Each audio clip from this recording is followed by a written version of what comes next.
Okay, well, we might make a start.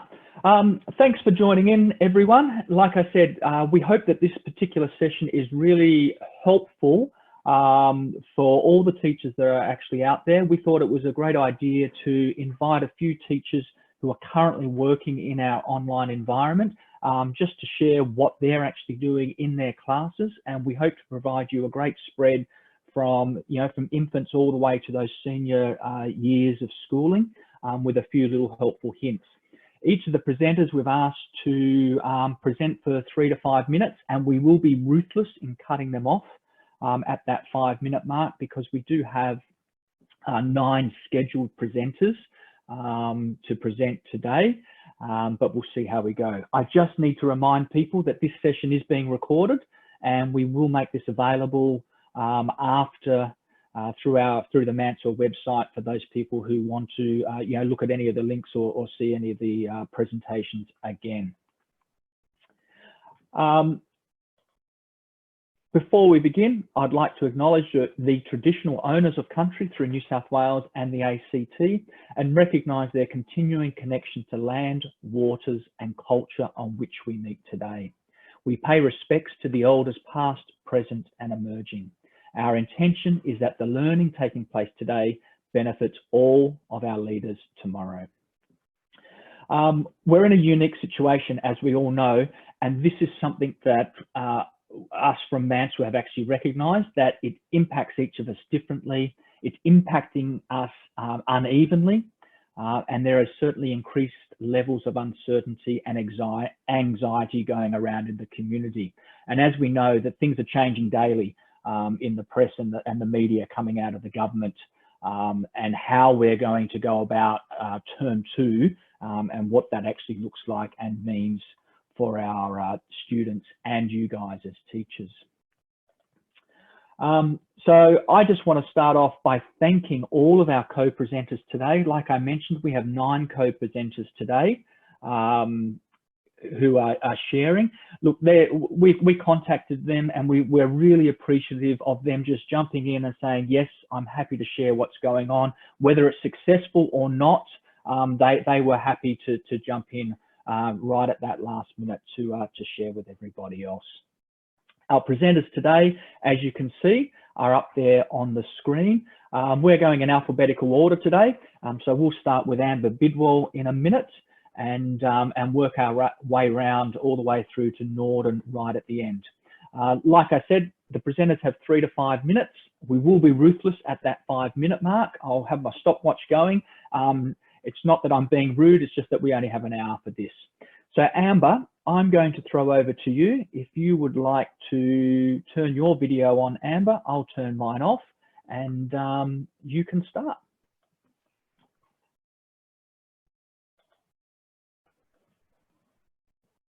Mute myself. Darius, I think you need to oh yeah, there we go. Hi everyone, welcome to, I'm starting my time and myself. I teach an MLC school in Burwood. I'm a primary teacher. So like the rest of you, we started some online learning a couple of weeks ago before the term break, and we'll continue in the model next term. We're using a platform called Canvas and Seesaw. The things which are working maths-wise is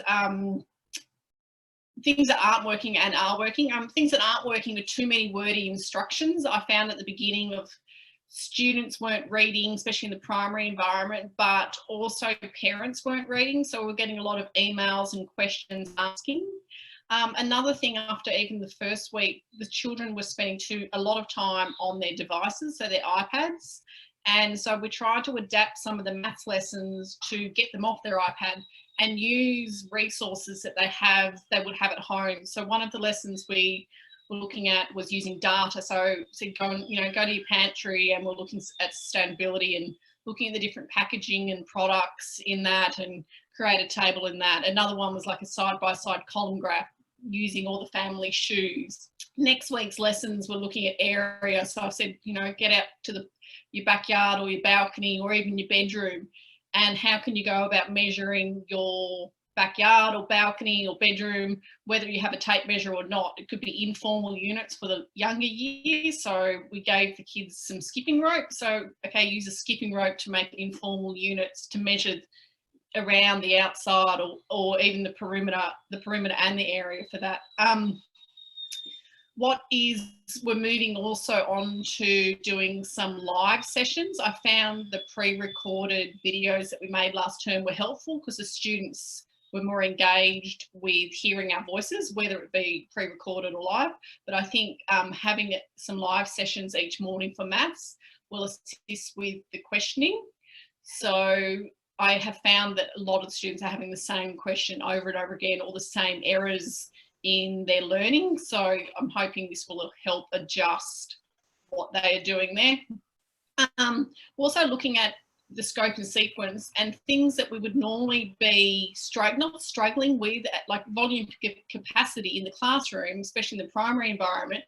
You're trying to get containers and resources, and how could you make that happen? So actually taking that opportunity to go, okay, what you've already got that in your home environment. You get off the screen and help mum and dad do some cooking, bake some cake, and actually give an opportunity to use those resources that they already have at home, but an opportunity away from the screen and device.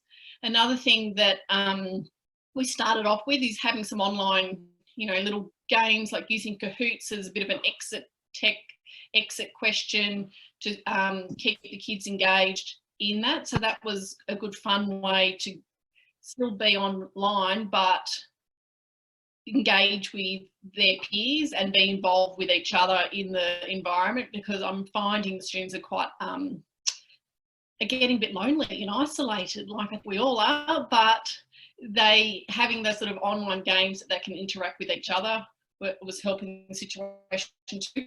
And the other thing that we found in Canvas is having discussion boards, and students can ask there.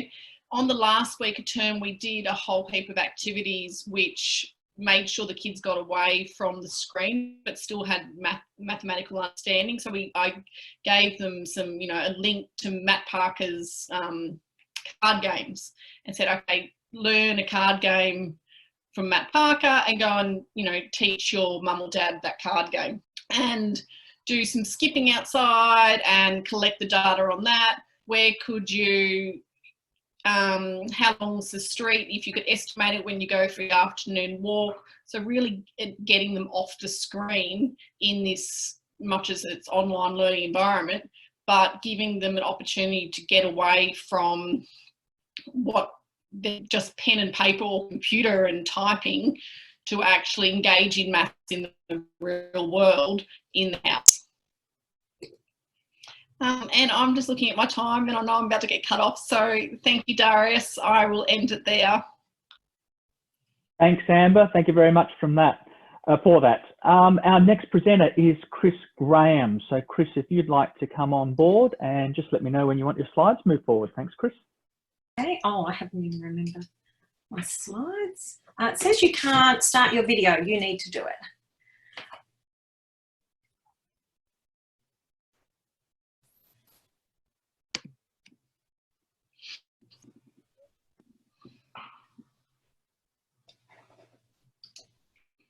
Okay. All right. Can you see me now? Okay. I just thought I should do a timer too, so that's a good idea. Hi, I'm an AP for a kindergarten stage team, so I'm going to come to you with the perspective of the littlest of our school children going online. We, had just started to settle in, and the children had started their routines, and their world just turned upside down on them. And so we, developing all those relationships and trust with us, we wanted to keep everything as normal as we could for them. And however, we jumped in with online with Google Classroom, because the rest of the school uses it, kindergarten don't. We'd only just kind of learnt how to log in to the student portal. So there's a lot of parent involvement in kindergarten going online. So we've had to build our skills, but we've also had to build the parents' skills. But we jumped in thinking, well, it'll be really good for if we're going to be doing this long term for term 2. So we went in very quickly and used the DOE templates. So I think there was a picture of that. Yep. So we jumped in and we used that template that was suggested to us, and then we realised on when we're starting at day 1, day 2, from when we started, that we had planned way too much. So that didn't work, and we recognised that from our perspective at school, supervising only up to about 8 children, let alone a parent who had trying to juggle their own job, other siblings, and we'd given them what we normally do in a school day. So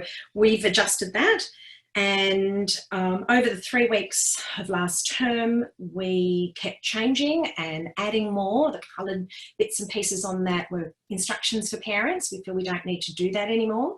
We've given them lots of that. And now we're starting to do more to build the independence of the students themselves by doing audio instructions. But what we wanted to do is remain connected to the children. We wanted them to have a sense of normality. So we've got pretty much our general timetable of what we do and what they knew. So we want them to maintain their skills and knowledge, but also and not give any new knowledge. So we started with what was familiar. And I said we need to make connection with them. We weren't ready for live connections, and there was still doubts of which platform and the department regulations. So we can just record ourselves. So of course there were some of the team that were a bit worried about that, weren't very confident. So I just said, I'll do it. And I started with doing things like the phonemic awareness, word making mats that we use every day in the classroom, just familiar things. And I go into the classrooms anyway, weekly, and do problem solving. So I did the problem solving. Every class teacher I purchased a document camera for every class 2 years ago. So they've become the best tool ever. And we've all taken them home and started doing our lessons that way. So we also, having 5 teachers in our grade, 5 days, we started doing, they all started dipping their toes in and doing the Heggerty phonemic awareness.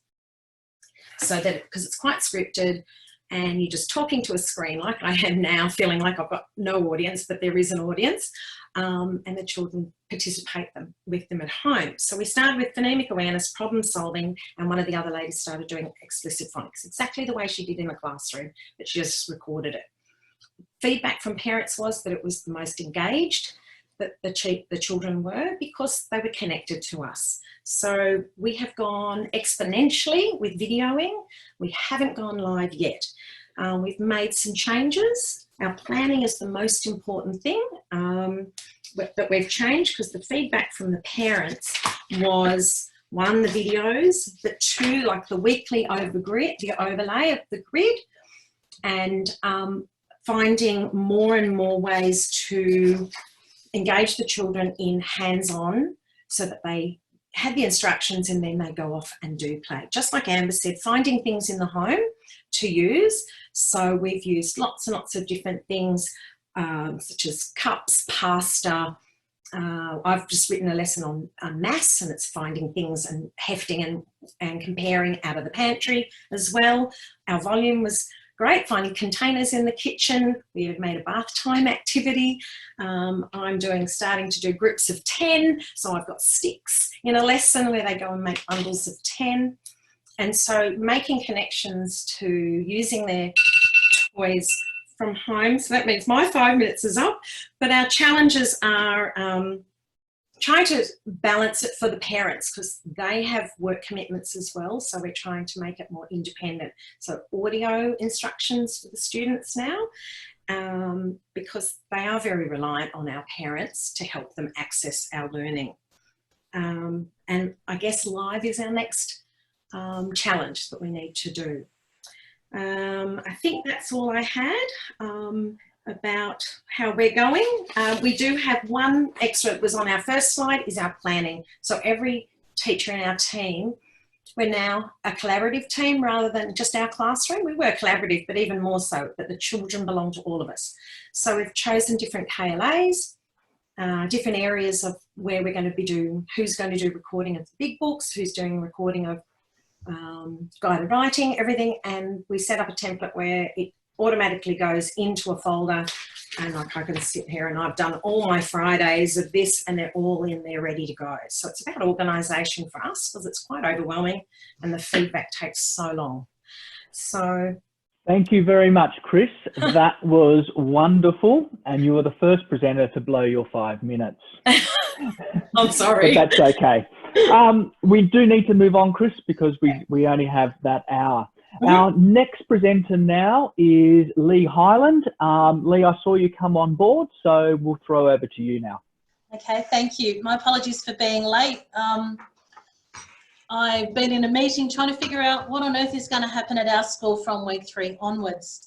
I come to you from a perspective of a DP in a rural high school in New South Wales, and at the time that this all broke, I was the acting principal.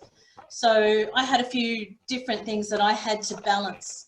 I had to not only balance what was going on in my own classroom, because I am a teaching DP, but also balance how this was going to work across the school and how this was going to work within our community. Being a rural school, we are a low socioeconomic school, so the access to the internet and devices for our community is not great.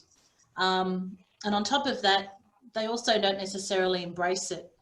So as a result, we've had a mixed media sort of platform in providing work for our students. We have had 2 delivery drops that we have organised for parents, where we've had literal written work presented and packages go home, and then we've had contact with everybody at home, whether that be via online platforms like Microsoft Teams or Google Classroom, or whether that be via email and phone. I apologise if you can hear that noise in the background behind me. Being a school that's supposedly closed at the moment, we've actually got a heap of work going on, which is nice, I suppose. It's not interrupting any classes, so I apologise if it's a bit noisy. To make this work, and I suppose for our parents that had this announced on the Monday and the Tuesday, they had their kids at home supporting their learning, we had to come up with a system to make it really clear and, you know, support our parents at home, because they were the ones that came to me in the first place dealing with this. So what we did was that every subject had what we call a CLP, or a classroom learning plan, or continuity learning plan. So basically what that did is, for a time period, and the ones that we've done for the start of this term ironically go till the end of week 4, but we won't go there, where for every class, every single class, now whether that was done with a group of classes, we also teach by stages, being very small. So all the stage 4 science teachers all got together and they wrote this as a group of stage 4 science teachers or maths teachers or whatever. Stage 4 at our school is currently all taught by one teacher, so that worked out well for her. But there was a plan of what was expected, what support would be offered, when we would be making contact, so when we would be available. So you might go, okay, I've got problems with this work. I know that I can contact my teacher at this time. And so it was all very in black and white on a piece of paper, so the kids and parents knew what was going on, and that was well received within our community. We have tried to have some level of online contact via video conference, and that has all through things like Microsoft Classrooms, Google Classrooms or Microsoft Teams, and that's been mixed. Unfortunately, some of our areas in a rural area do not have consistent or strong internet coverage. And it's an issue I brought up with the department. It makes it very hard to take stuff online when we don't have that coverage. I have staff members that are in high risk area. I have a quarter of my staff that are currently considered high risk, so aren't meant to be at school, are meant to be working from home. But when they don't actually have internet coverage at their farm, that makes it really hard. And some of our families, the internet is used for the family business. So it's not strong enough to take all of it. So having those video conferences aren't necessarily always, or online chats aren't always appropriate. So for my classes personally, some of the things that I've done, I teach stage 5 trade maths, and I teach stage 6 standard 1 and standard 2. Year 12, for my year 12s, we've been meeting on video conferences, and sometimes I will actually record myself.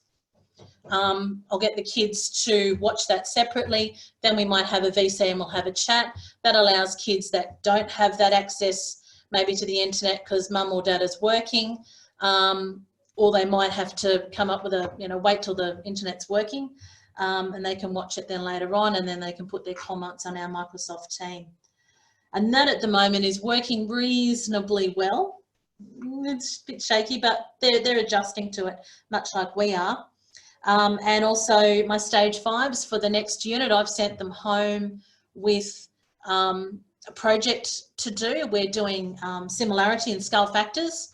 And so they're actually going to be looking at doing scale plans, doing measuring around their house. So of course that also meant we needed to send home tape measures and rulers and pencils so they could actually draw those sorts of things. But these are considerations that we needed to make that work for them.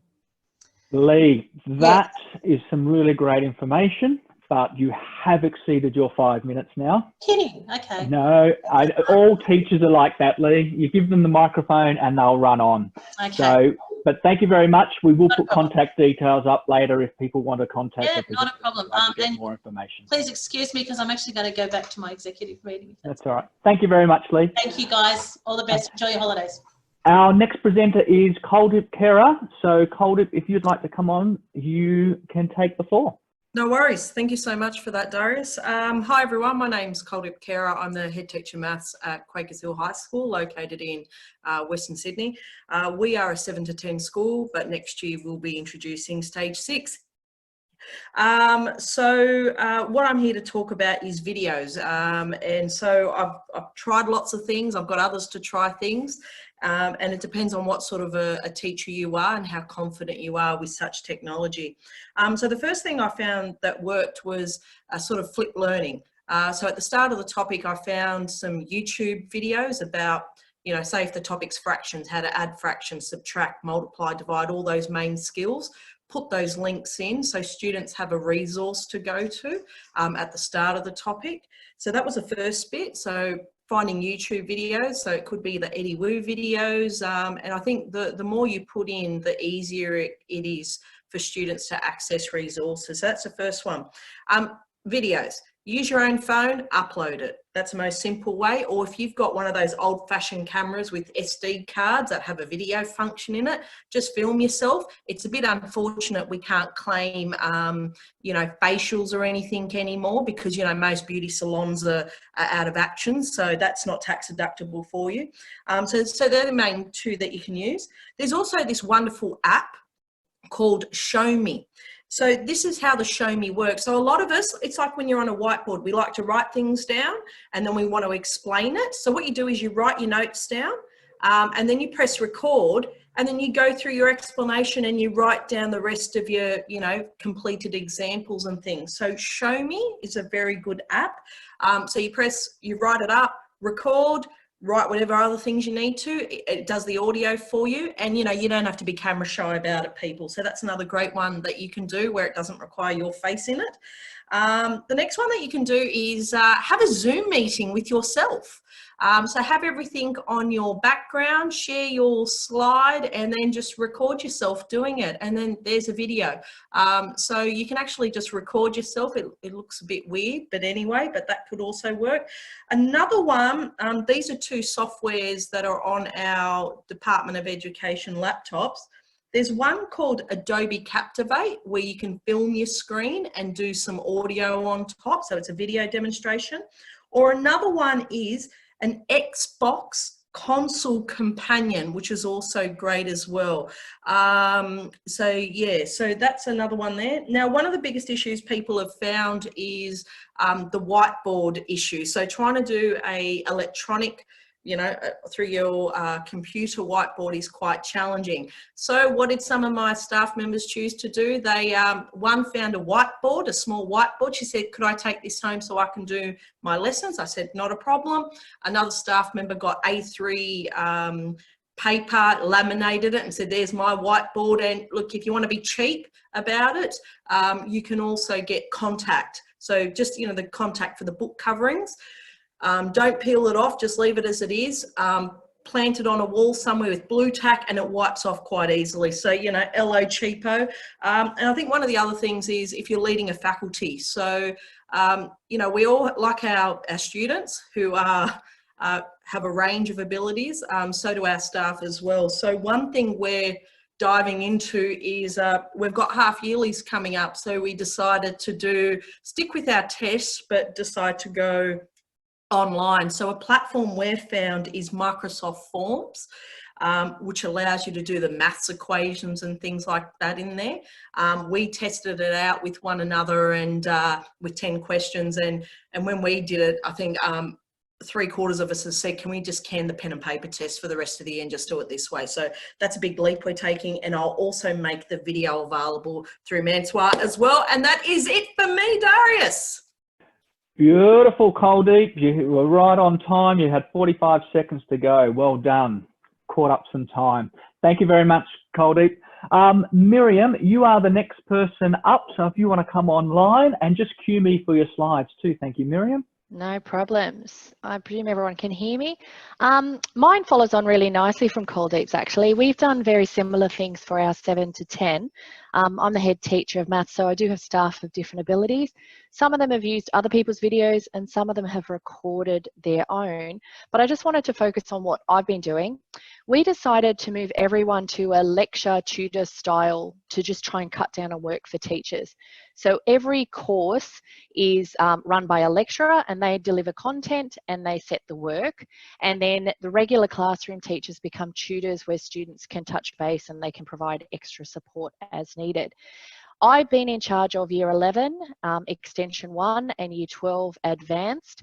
I've had Year 11 for 3 weeks and Year 12 only for 1 week because they were finishing some assessment tasks. And we've been using Microsoft Teams to do live conferencing during their normal scheduled class time. Now, I record those, and for the most part, I seem to be recording for about 30 minutes, which is about 10 to 15 minutes of theory, and then loads of worked examples. My initial feedback was more worked examples. So my videos are longer than they're supposed to be, but there's loads of worked examples in there. Following that formal class, we have 53-minute periods. So following that formal class, students are then given time to complete their work. I stay online and then they can drop in and out to answer questions that they have. In terms of monitoring, and go for it, Darius, what are we getting from students? I introduced this idea of exit slips, and I'll show you in my next slide, not yet, where we put everything. But I've been using exit slips. They're not always about content. You can see the one on the left is about content, just to see how they're going. And sometimes it's not. So you can see the one on the right, and these are just snippets of some of them. How have you been able to view the recordings in Canvas? We've been based on Canvas. And you know, what is worrying you the most about online learning? And we learn a lot about our students from asking those questions. On Canvas, we've been setting our homework as assignments, and then students take photos and upload the files for their work. So if we go to the next slide, this is a snip of my Canvas page. Every student in the course, we were already using Canvas, so we were very lucky.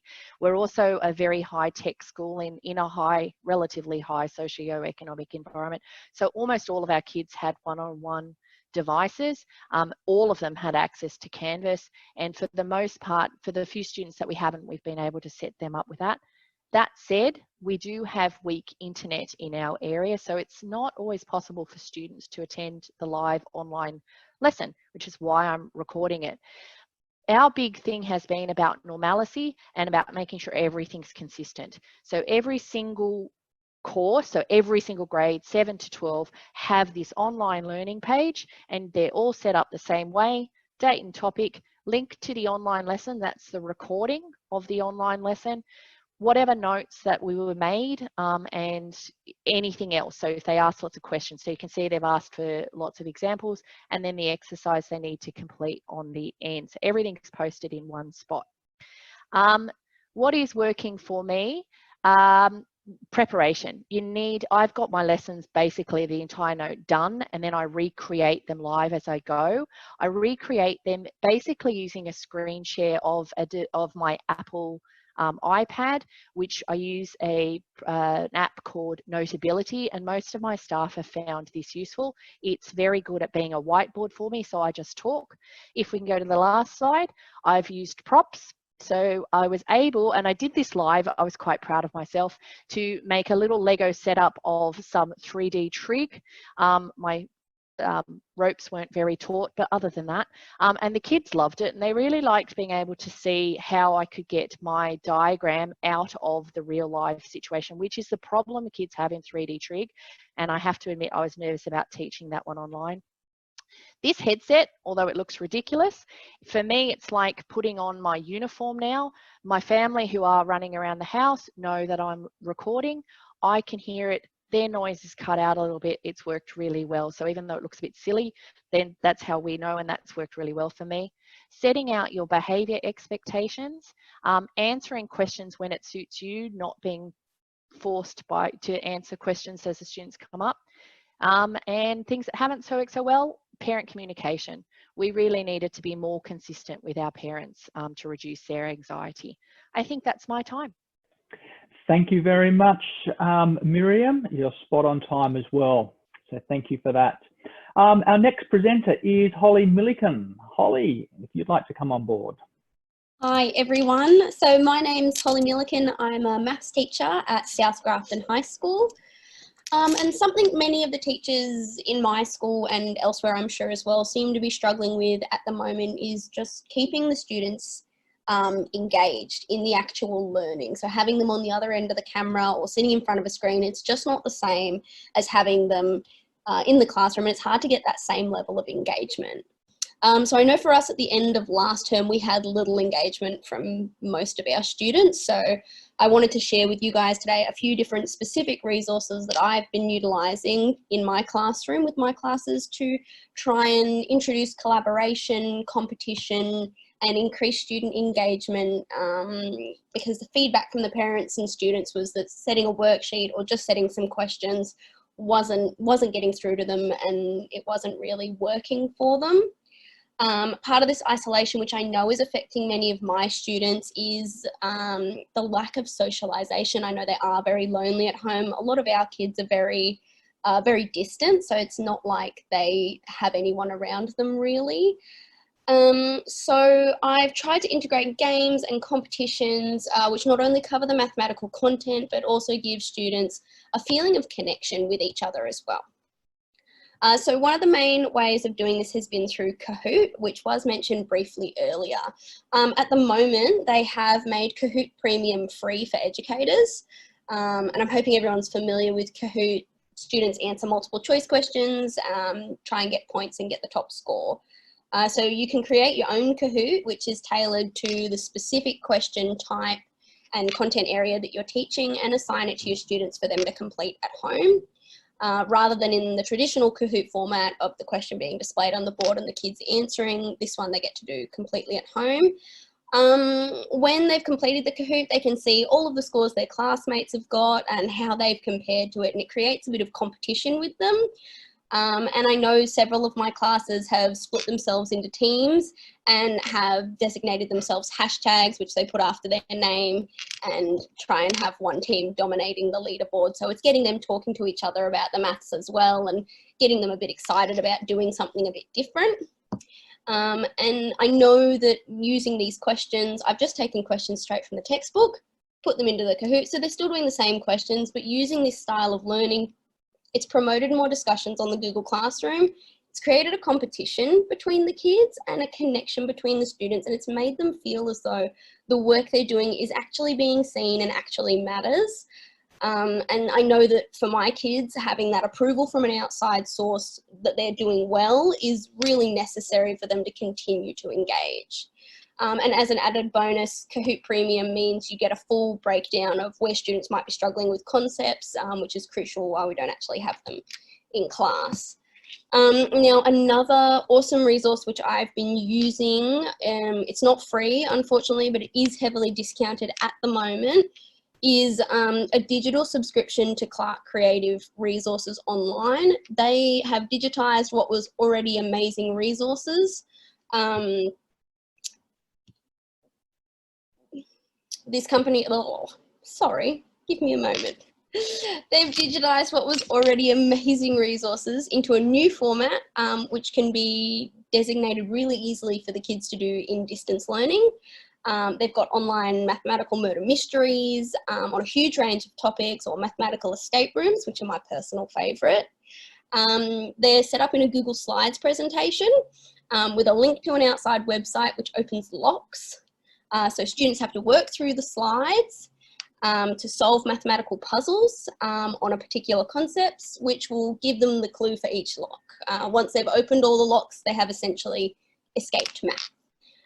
This is a really great activity which I've found to promote collaboration between the students, which is another thing that I know they're really missing with this distance learning.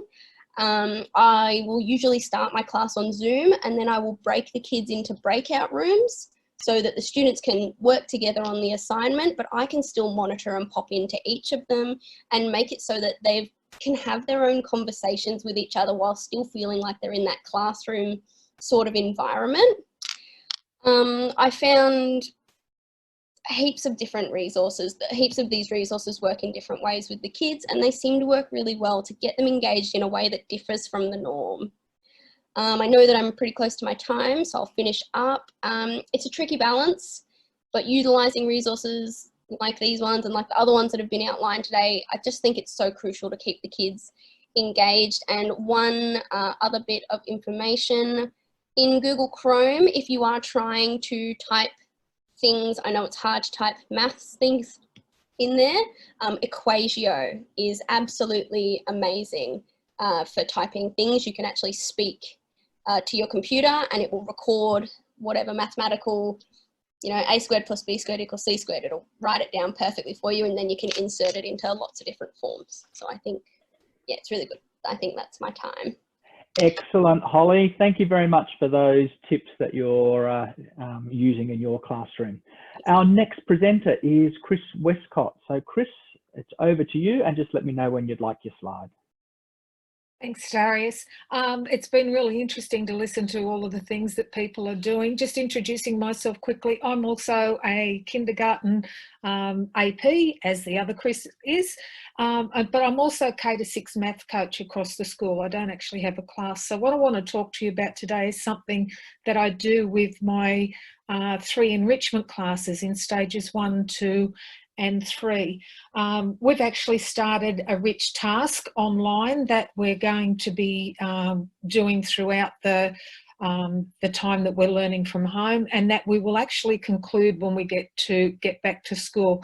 And part of this is around the motivation that Holly was just talking about. We really need to make sure that the kids are motivated to do whatever it is that we've given them, as well as it being quality, purposeful, and relevant material that we're asking them to do.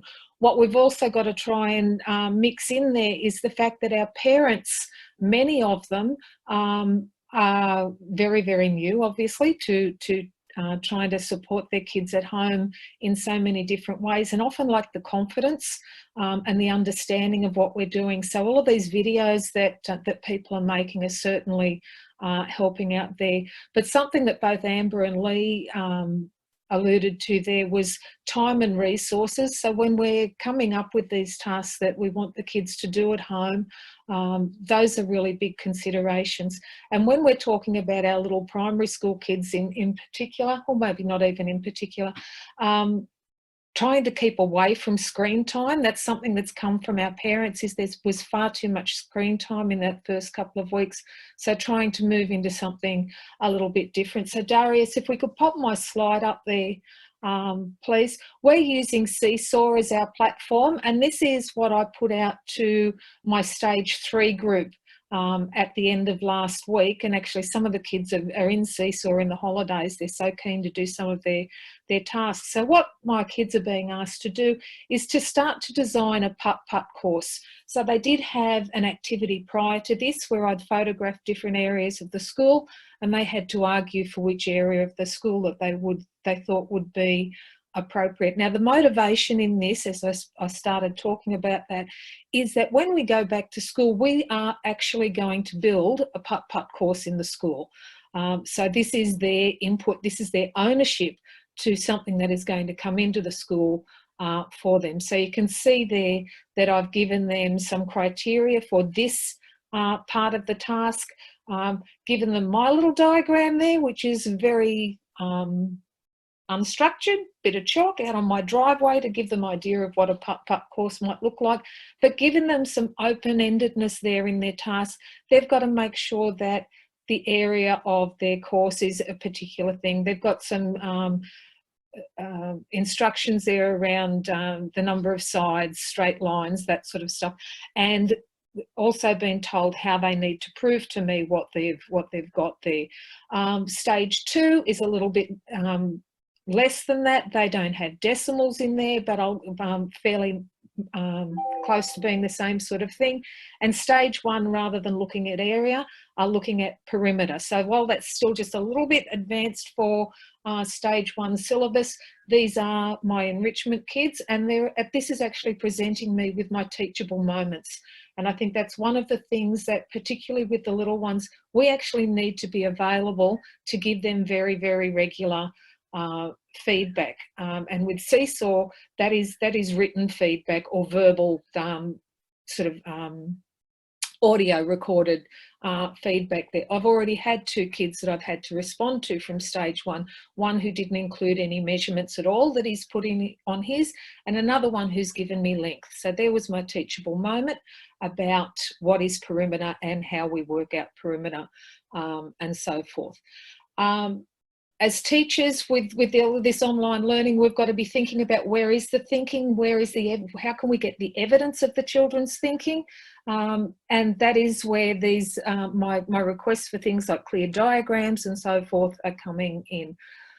I think when we're looking at these sorts of tasks, we've got to really look at the importance of the low floor, high ceiling task. So while I have set this for the enrichment classes, this could have gone out to all of my stage 3 kids, the one that you're looking at there. They could have all had a go at doing this and responding with feedback. I know I'm out of time, but can I just send you to, sorry, I need to stop that. Send you to the Resolve website for ideas on more that you can do with rich tasks and adapt for your kids. Sorry, Darius, I went over time. That's fine. Thanks, Kris. Great little activity you've got there, so thank you very much. Our next presenter is just across the border, and it's Erin Williams.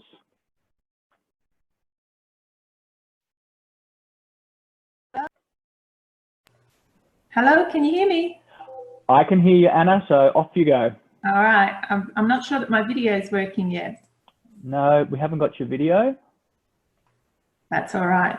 Let me try that, Anna, for you. There we go, start my video. Let's see if that works. You're on, Anna. Okay, excellent. Hi everyone, thanks for having me. My name's Anna and I teach Year 1 at Mother Teresa School in Harrison in the ACT. I have stumbled upon a permanent change that I'm going to make to my classroom practice, and that is to use Zoom to conduct my SENA tests. For the high school teachers out there, SENA is an early years numeracy assessment that we are mandated to use in my system. It's a one-on-one interview style assessment that is really quite time consuming, but it is really informative.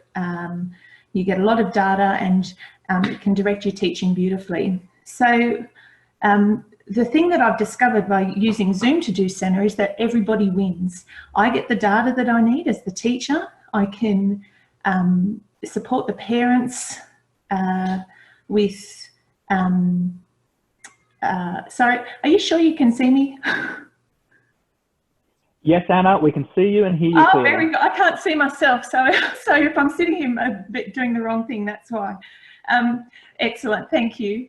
Thanks, Judith.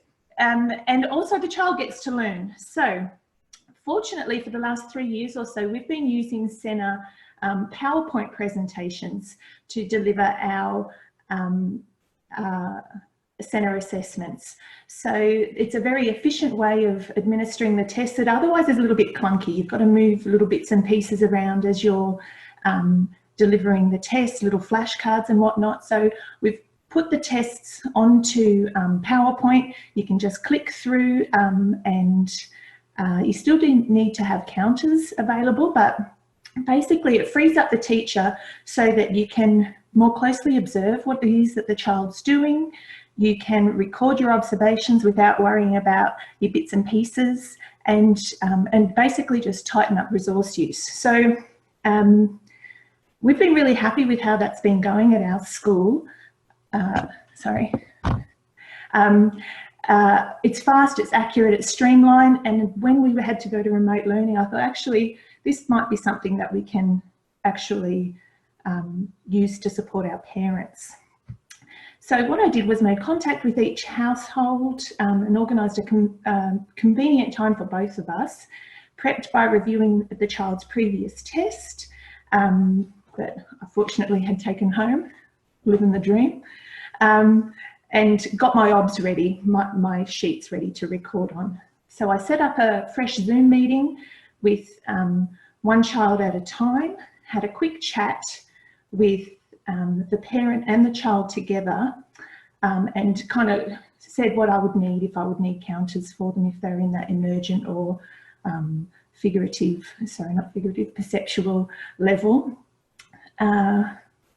Also, I needed to have the parent in earshot as well while I was doing the test, for 2 reasons really. First of all, legal reasons. We can't have one-on-one testing with our little people. But also, I thought it was really important for the parents to hear my maths chat. And if they were in earshot, they couldn't influence the responses. So when I was actually doing the test, I asked the child to keep their elbows on the table so I could see their hands if they were using their fingers to count on and whatnot. And then I would share the PowerPoint through Zoom, and then as necessary. So if there was a visual that they needed to see, I would just share that. And then when I might just need them to do some forwards number counting, I would then come back to the conversation view. So flipped in and out of the PowerPoint. So following the assessment, I would then call the parent back in and give them, first of all, immediate feedback that was factual. In the past, I'd sat on that information until I was good and ready to share it with parents, but this was real-time feedback for families. But also, and most importantly, according to the feedback I've gotten from parents, most importantly was that I showed them then and there practical games to play to move their child from not knowing to knowing, rather than just setting parents out with one task for, you know, all 25 of my kids. I was able to tailor each learning experience for each child, individual child, obviously. And that way I could also, you know, overcome those remote learning problems like limiting screen time, demystifying maths, focused on quality, not quantity. Like there's almost too much stuff out there for families to be doing. So targeting and tailoring to where we knew that each child was up to. But most important of all was promoting that love of maths, showing parents that it wasn't just procedural fluency that is really important in mathematics, giving them that critical message that if you're playing maths together, if you're keeping it rich, real and relevant, those kids will have, you know, they'll walk away and that's what they'll treasure from this time. They'll treasure that time of playing with mums and dads. One of the parents that I spoke to, I was floored by, actually. She said, I had no idea she could do so much. And because she heard our maths chat, she was then able to practice that type of maths talk as well. Anna, I'm going to have to pull you up there. You've exceeded your time, but there was a great story about the parents and not realising how much their children can actually do. So that was really nice. I forgot to start my timer. That's okay. Okay, our final presenter for this morning is Nordin Zuber. So Norden, it's over to you.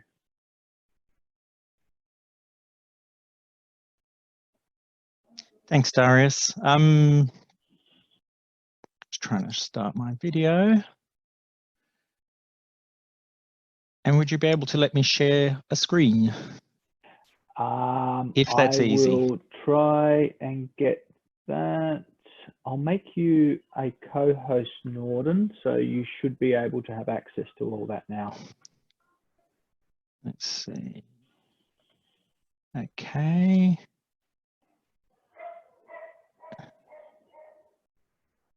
All right, let's see. How's that going? Can you see my screen? Perfect, Norden. We can see you and your screen. Beautiful. Okay.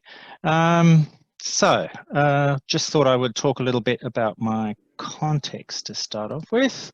All right, so I work at a comprehensive school. We're very fortunate. All students have internet, almost all students, and they do have their computers and their mobile phones. So we're very lucky.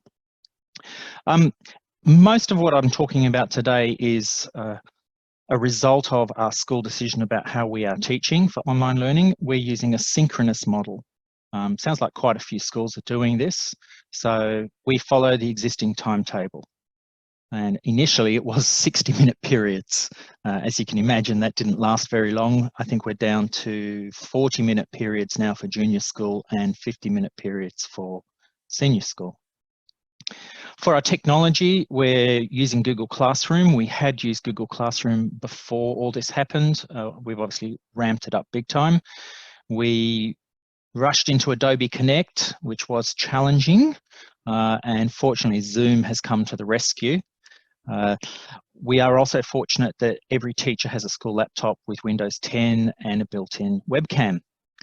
A wonderful thing happened at our school, which is that our senior exec bought Wacom tablets for all the maths teachers, and I'll talk a little bit about that shortly. So with my head teacher hat on, I've been thinking a lot about the challenges for teachers as much as the challenges for students.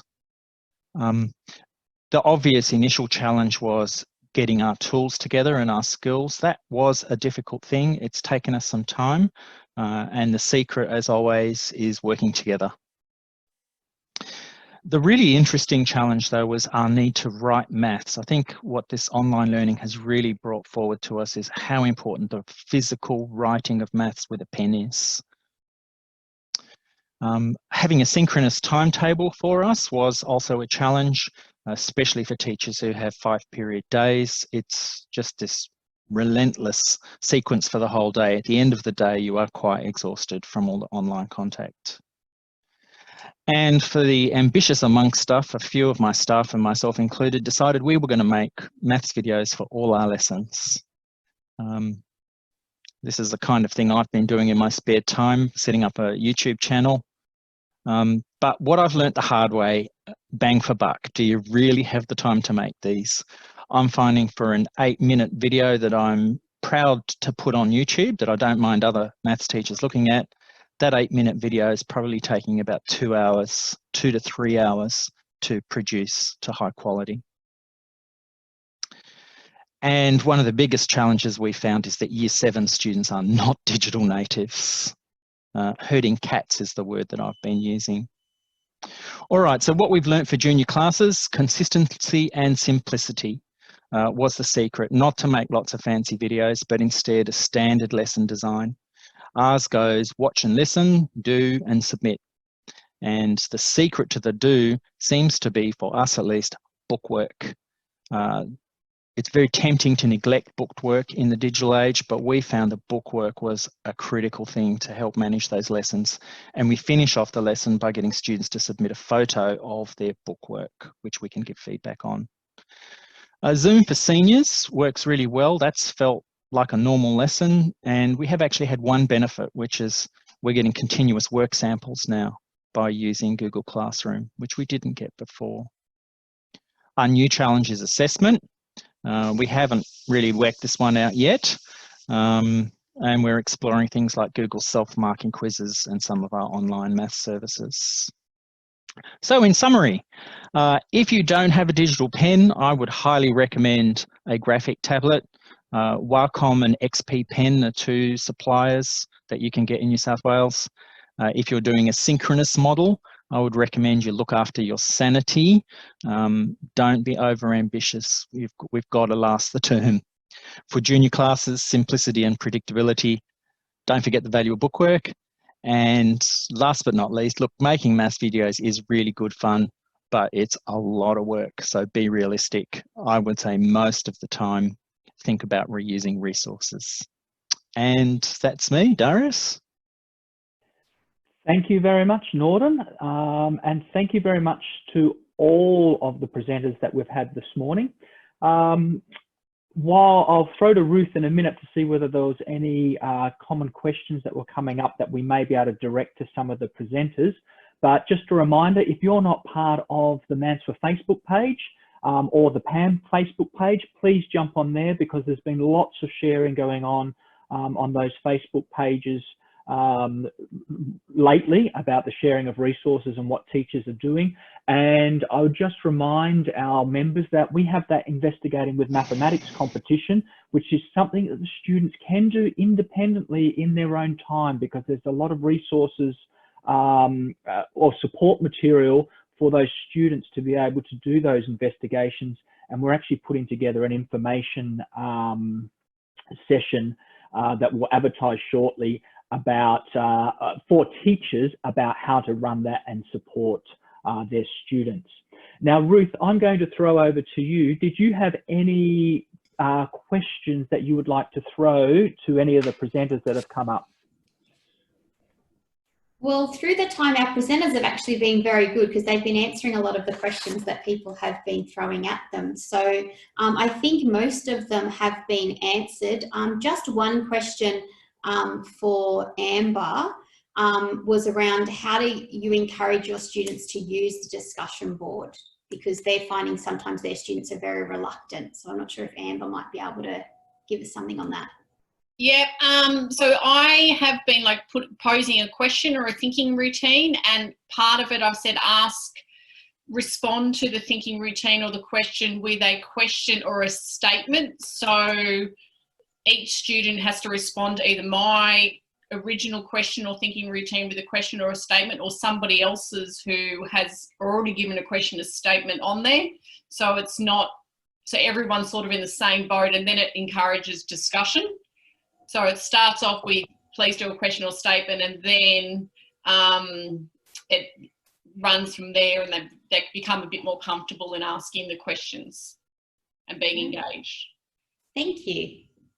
I think that was really the main one. All the other questions have been answered by the presenters along the way, which has been great, or by the other participants that have been able to answer them. So a few people were asking about the document cameras, but Kris has answered that. So yeah, I'm not sure there are any more questions really, Darius. Okay, thank you very much then, Ruth, and thank you very much to all of our presenters. That was a really beneficial session, and I've just been scrolling through that chat as well, and people seem to have a lot out of it. What we will do from here is we will make this recording available for people to view again if they like, and we'll make the presenters' email addresses available to you as well if you have specific questions that you would like to ask specific presenters, and that'll come to you via an email a bit later this week. It's likely to come from Zina, that particular email as well. So give us a little bit of time to get the video recording up and that information up on our website. But other than that, thank you very much, and good luck in your planning for term 2 and starting term 2. So thank you.